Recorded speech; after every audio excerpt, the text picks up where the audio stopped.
Hey, somebody's got to find my brush. You have? Excellent. Good morning, afternoon, or evening. You are listening to the Professional Noticer. Here you and I will use common sense and all the wisdom we can muster to move beyond what is true and go all the way to the truth. With actual listeners in more than 100 countries, I am the Professional Noticer. Hello, everyone. I'm Andy Andrews. Hey, thank you for making me a part of your week. My purpose here today, with every show we do, is to play the part of a best friend or a coach. I want to help you live the life of your wildest dreams by giving you access to the greatest mentors the world has to offer today. This week, the Professional Noticer is sponsored by the Veterans Administration, more specifically, Books for Veterans. Okay, this is a thing that we are doing to help. The Veterans Administration has requested more than 10,000 of my books to use as gifts to veterans, their families, and to VA employees. And so here's how we have figured out this could work. For every $10 that you donate, a hardcover book, that'll cover the cost of a traveler's gift or a noticer, a heart mender, 7 decisions. And so for every $10 that you add to an order on andyandrews.com or that you go into the cart and do, that hardcover book, that'll cover the cost of sending it to the Veterans Administration in Washington, D.C. in your name. And you can add any multiple of $10 to the cart containing your order from andyandrews.com or create a cart that contains only your donation. You don't have to do anything else, but your name, your business, or your organization will be listed in a special section of andyandrews.com as thanks and recognition for your participation. Observations and answers, that's what we do here on the Professional Noticer. You know, sometimes we have guests who have great observations, and occasionally we have somebody who has just astounding answers. And I am looking forward to today because my guest today has a lot of both. And I got to know this guy on another podcast. Now, you probably already know him because he's on the number 6 podcast of the year last year. He is the co-host of the Sharkpreneur Podcast with Shark Tank's Kevin Harrington. And it was named number 6. And I don't know where we are, but I know we're not 1 through 5. I know that. I just know that. He's an 8-time best-selling author. He's been interviewed on NBC, CBS, Forbes, everywhere. And, I think this is very cool. Before I reveal him to you, he's the founder of Market Domination, LLC, which is the fastest growing direct response marketing firm in the nation. And I really want to get to something that he's doing now because this is just so cool and a little bit funny to me, I guess. Because I think the name is so great. It is growyourown.cult.com. Please welcome Seth Greene. Hi, Seth. Thank you so much for having me, Andy. It is an honor to be here. I am a huge fan of yours. I have a giant stack of your books on my bedside table. I haven't written quite as many as you. I'm a few behind and a few TV interviews behind, so it's an honor to be here.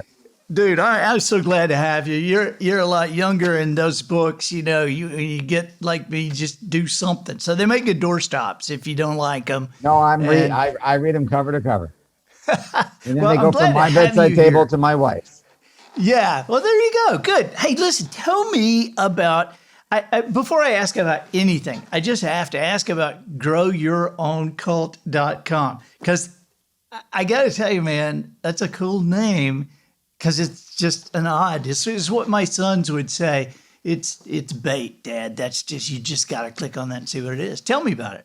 So when I first got into the direct response marketing field, I would get, originally it was snail mail, it was letters, and then it turned into emails. And I would get emails from everybody who was anybody in the internet marketing space, all on the same day, all promoting the same product. And I said, Frank Kern says, buy the product from me through my link and get my bonuses. And Jeff Walker says, no, buy it from me. I got better bonuses. And I said, man, these guys have their own little cult. They must sit around and plot out, all right, Mike Filsaime is going to launch this month. We're all going to promote Mike. And then next month, they're all going to promote somebody else. And I said, they're just sitting in this room, plotting this thing out, who's promoting who, and they're all getting rich. And I said, I wish I had my own cult. So it took a number of years and a lot of trial and error until I figured out how to build my own cult, not a religious cult. There's no poison Kool-Aid. There's no spaceship. It's a business cult where I could get other people to promote my brand, my marketing, my message every single week for a year. And even though the word sounds weird, we are all in many cults. When you put it that way, we are in many different groupings. We're passionate about different things. So keep going. I'm sorry to interrupt. Yes, no, it's your show. You interrupt whenever you want. So we grew a cult of, it started out as the 72 folks who drove $5.5 million in revenue for us. And then I said, you know what? We now have this down to a science. We have it down to a step-by-step process. Anybody else could either follow themselves if they had the time, or if they didn't have time, but they had money, they could pay us to do the work for them. So we launched that done for you service about 7-8 years ago. It took off. We have built hundreds and hundreds and hundreds of mini cults for our business owner clients. And then earlier this year, we launched our first done with you version, which is for the business owner who's a little earlier on, can't afford to have us do the work for them, but they've got time to do an assignment every day to get them where they need to be. Sure. Man, see, that is so interesting. And I know I'm going to have a ton of questions for you when we get off the air. But I mean, right now, I'm very first of all, I got to say, I have maybe just a small bit of a comedy background. And so, man, when I saw, buildyourown.cult.com, I just like kind of in comedy overload there on it's supposed to be funny and disturbing at the same time. Hence the references to there aren't any poison Kool-Aid, no spaceships, no compounds in South America. Right. I mean, because man, some of the fake endorsements you could get would be. They really could. Good. Ours are all real. That's the thing. All of our endorsements are actual happy clients. So it's funny that you mentioned that, because we literally had a promotional partner who is a member of our cult and who has done several promotions successfully with us, turn that one down because they said our founders are Mormons and half the world thinks Mormons are a cult anyway. So we're not comfortable sending this one out, but give us the next one. Ooh, okay. Yeah. Okay. I get it. Well, we live but everybody else seems to respond like you do. That's funny. And ooh, tell me more. It is funny. And it is very interesting. If you look at, if I showed you 50 of the people that the world says are the greatest, 50 greatest marketing people that are, I guess, kind of famous for marketing. Now, I wrote a book a few years ago called The Bottom of the Pool, which is kind of like a contrarian it's sitting literally right there. I read it. Now my wife is reading. Well, then you know why I'm about to ask this. If you looked at those 50 marketing experts and you were injected with truth serum and you had to tell them, what's the first thing you would say? Guys, you're so wrong about this. Everybody thinks this, but you're wrong. So I am kind of a contrarian in our industry because I am anti a lot of what passes as marketing right now. So you can grow your own cult and you don't need Facebook. You don't need Google. You don't need the tech giants and to spend lots of money to build a business. I literally did this more than once as an exercise and said, I'm going to go into a new industry where nobody knows who I am and I have no connections. I'm going to run this process as if I had nothing. And in 90 days, I'll have a business that's a household name in the industry. See, that's so interesting to me because until I met you, I thought maybe I might be the only person I had ever heard of who works with companies that I don't really know anything about their industry. But that's part of your strength. Well, I know why, but part of the reason that you have been so incredibly successful in helping other people is because you have a principle-based application. I mean, it's not like Like, for instance, now I hate to even say this because somebody's going to know who I'm talking about, but or they're going to know. But I was talking today to a publisher, and this publisher said to me, and you feel free because I'm going to steal this line in a heartbeat, and you and I'll be using it because I think this is so true. You've worked with traditional publishers, and the publisher said, what we do is legalize gambling. And I thought, yeah. Okay, because you're publishing 300 or 400 titles a year. Less than 10 of them hit anything at all. And so, because when we work with industries, you and I both expect them to say to us, look, this is kind of the way things are done here. And since you and I work with leaders in the industries, they have a point. We expect them to say this, but we also know there's a lot they're leaving on the table. But when a publishing company says to me, this is the way we do it, you've got like a 3% success rate, a 4% success rate. Worse than venture capital. Yeah, and you're stuck with this. And so I'm talking to this guy today, and he was explaining some things about publishing that I thought, this doesn't make any sense, even to me, who doesn't really know a ton about it. Well, it's funny because we have a couple publishers that we work with at providing this service.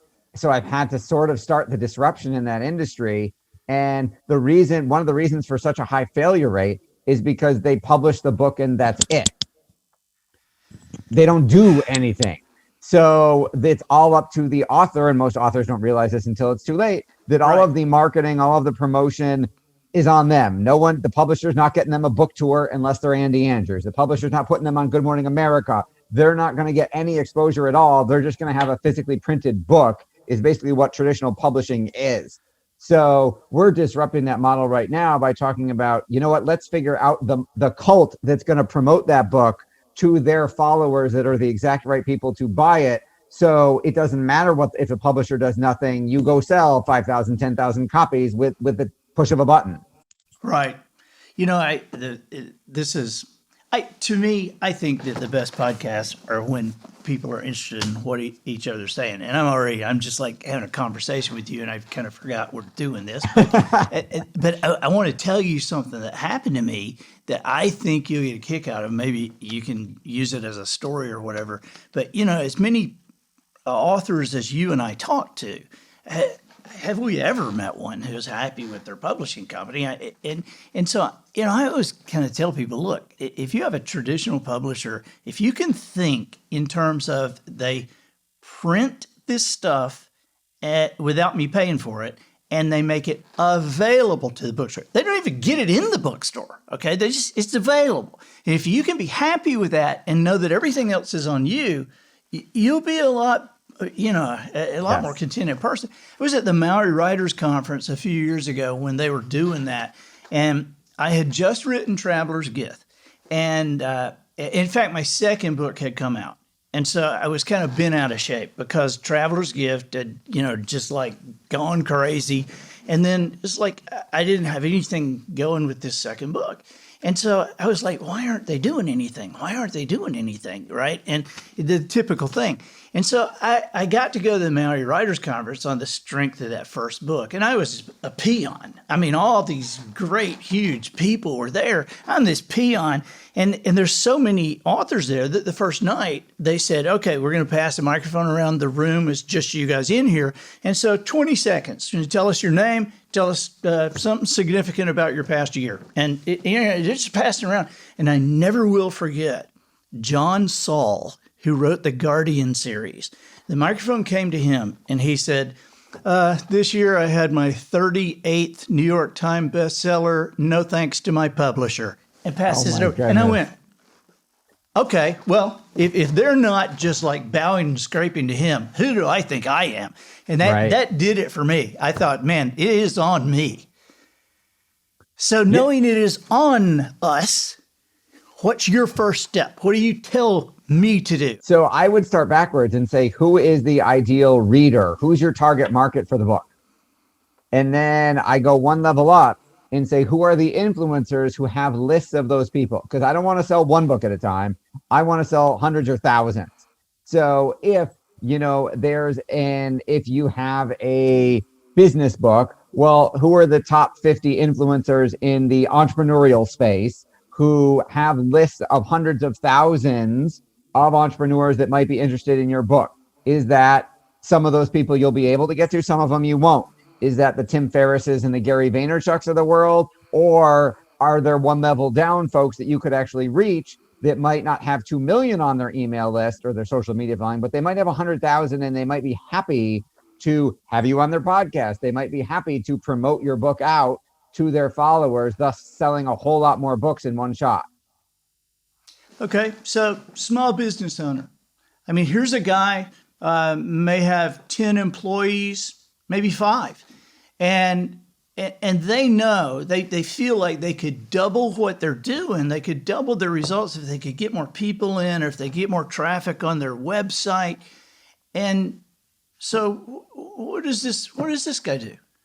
So he's probably following Dan Kennedy, Jay Abraham, Tony Robbins, Michael Gerber. There's a list of business and marketing gurus who serve that space that we've built over the last 20 years because we work with a lot of them for this exact purpose. So that's the type of people that would probably, that small business owner would be following, that you need to get in front of. If you wanted to do it on a local level, let's say you were a local business consultant, then it might be the accountants in that town. It might be the business attorneys. It might be commercial mortgage brokers and realtors. It might be payroll people who have local businesses as their client. If you wanted, let's say, if you were a financial advisor in a market wanting to work with business owners, you could do the same thing and build a cult of 50 folks who they might not have 100,000 on their email list. They might have 100, but if I get 50 of those, and that's 5,000 people, it moves the needle on a local level. Gotcha. Okay, so how long, if you don't mind me asking, how long has growyourown.com been just a presence? I mean, from the moment you turn the on button.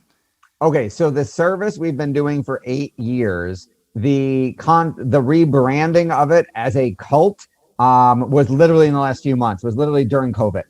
Okay. So before then, we called it something else, and then the epiphany came to me. I was reading a marketing book, and in the marketing book, it talked all about how you've got to have, in a crowded marketplace, you have to have a big idea. You have to have something that that your prospect feels hasn't been said before, so that it gets attention.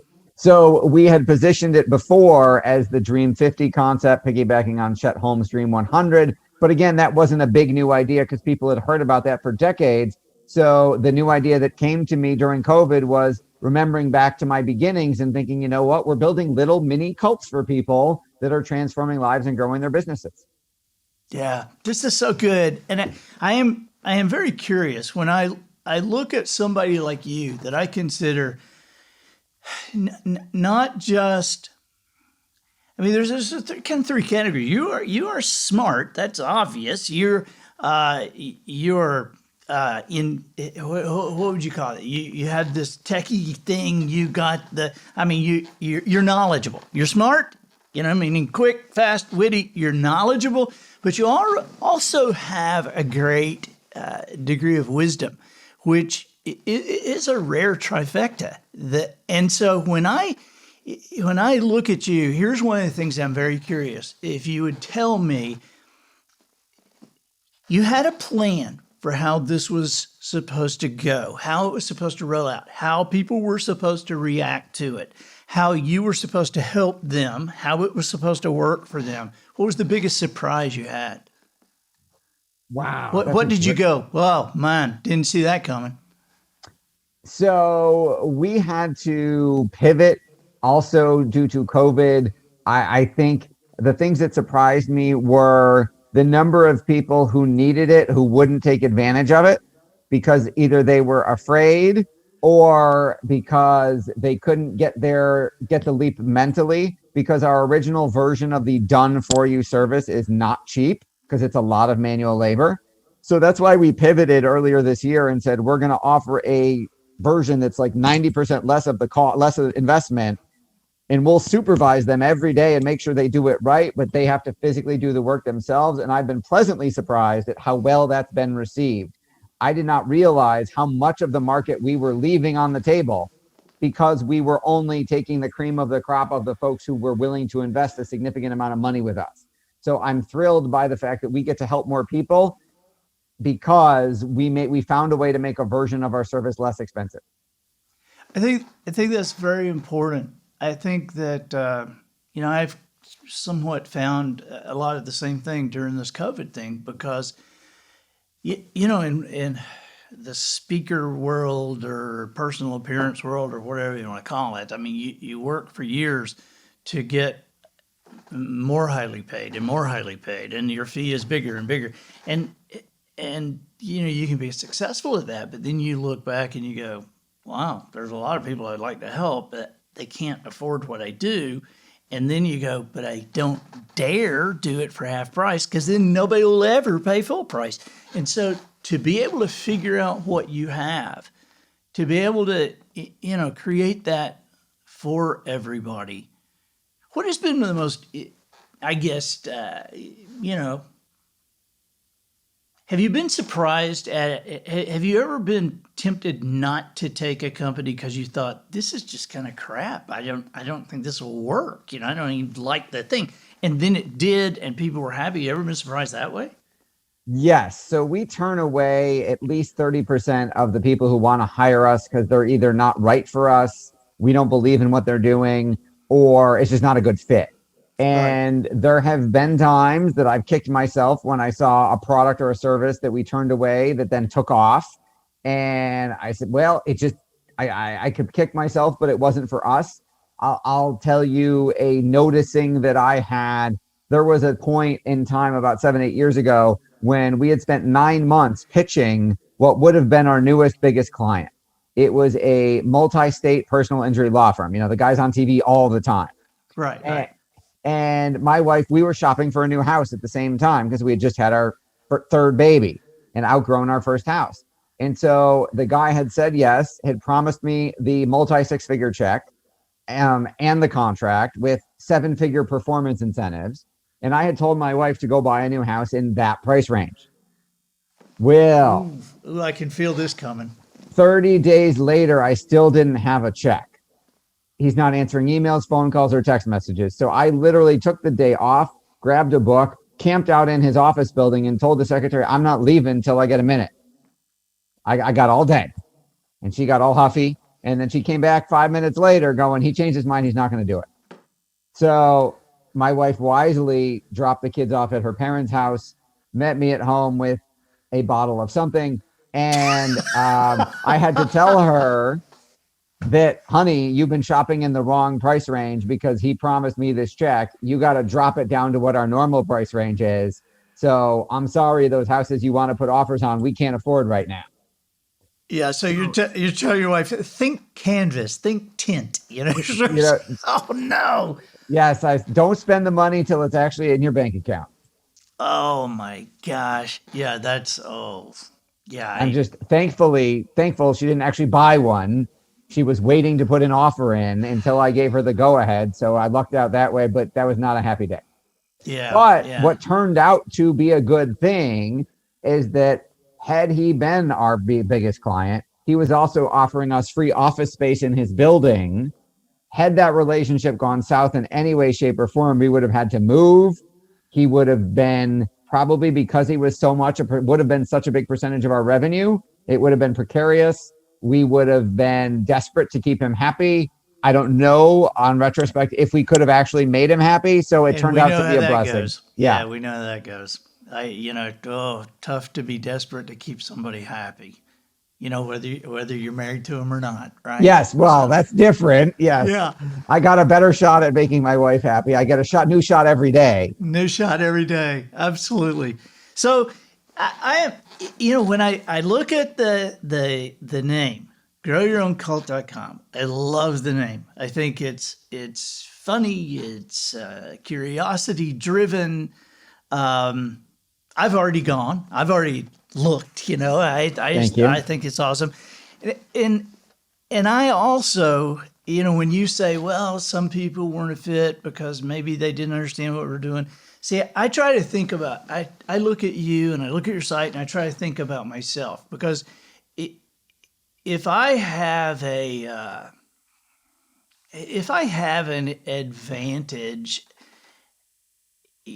personally, business wise, my advantage might be that I know what I'm not good at. I know I don't, I tend more toward thinking I don't know anything than, somebody that thinks they know everything.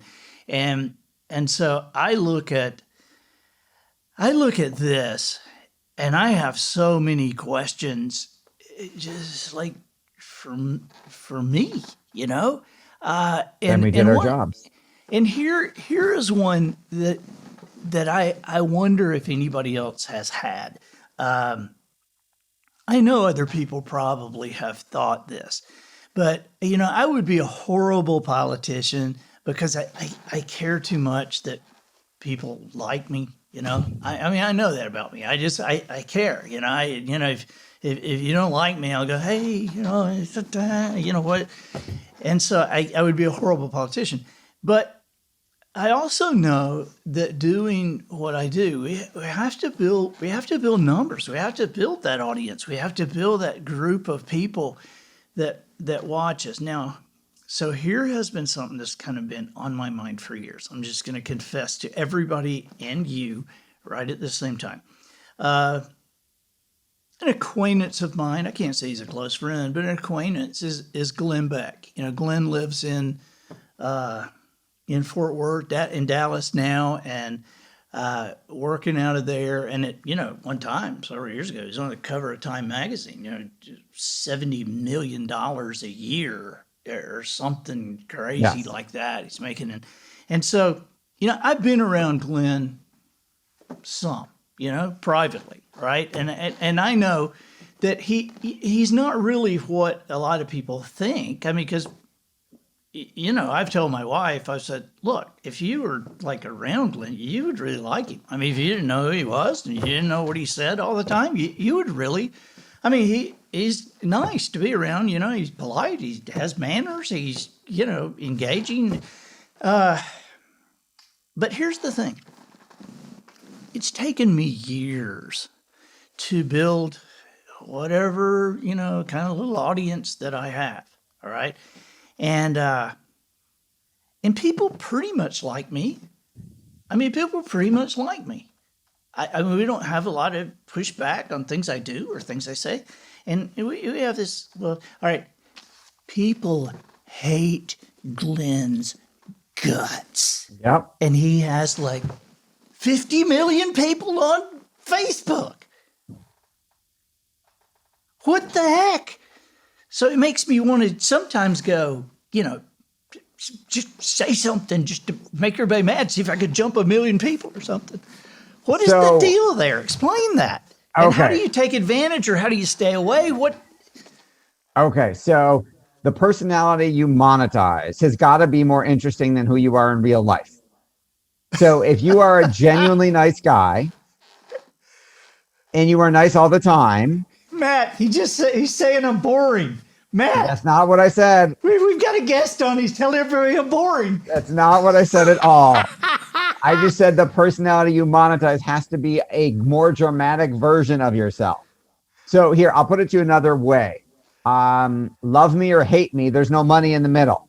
So just being, and this has nothing to do with you, just being vanilla doesn't get you paid. So Glenn has, of those 50 million, there are probably 5-10 million who do hate his guts, but they tune in all the time, just like with Rush Limbaugh, just like with everybody else, or Howard Stern, they tune in to find something new to hate. Like, I want to see what crazy, stupid thing that guy's going to say. Right. You got to be polarizing. There's no money in the middle. So if to borrow a dating analogy, from when I was a lot younger, the girls, I joke with my wife, between the age of 20 and 16 and 30, are you in your jerk phase? Do you want a bad boy who's going to treat you badly, but there's some excitement there? And I asked her on our first date, I said, are you out of that phase yet? Are you ready to settle down with Mr. Right, who's actually going to treat you well? Ooh. And she said, no, I'm out of my fine beep phase. I said, awesome. You realized that it existed and you're done. Awesome. Because as a nice guy, I was tired of getting the woman going, oh, you're the guy we keep around, but the other guy is the one who's going to, get us all excited. Yeah. So as the nice guy, I either had to wait till there was a girl ready, or I tried once in college to be the bad boy. I lasted 2 weeks. I couldn't do it.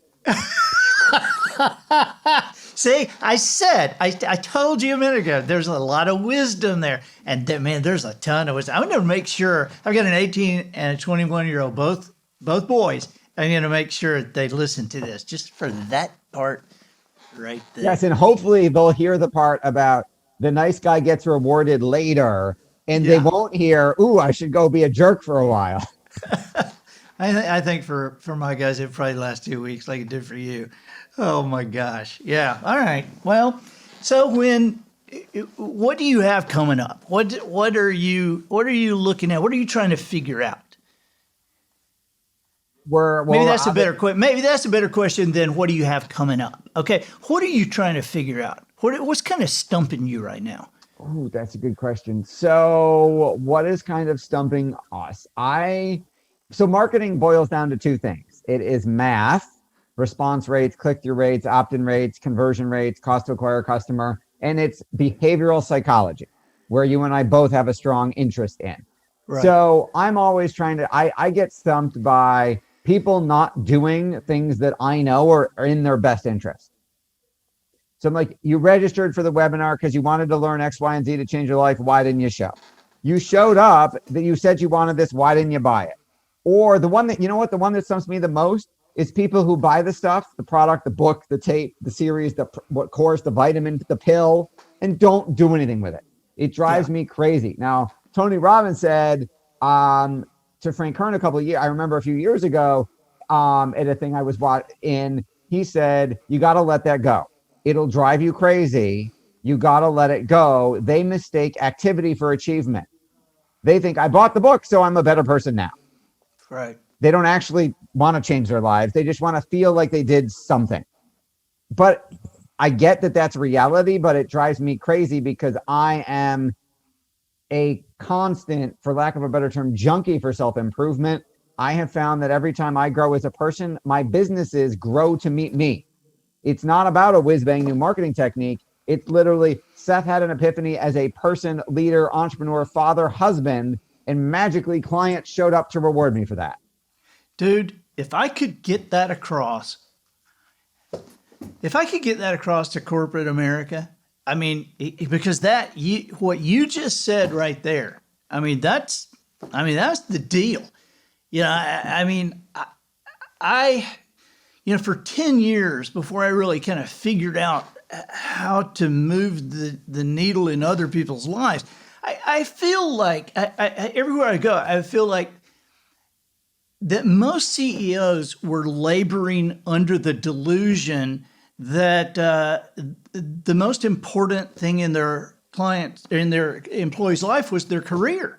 And they didn't understand that if they're a spiritual person, what's first is God. And then second is family. But if they're not spiritual, first is family. But career is never first.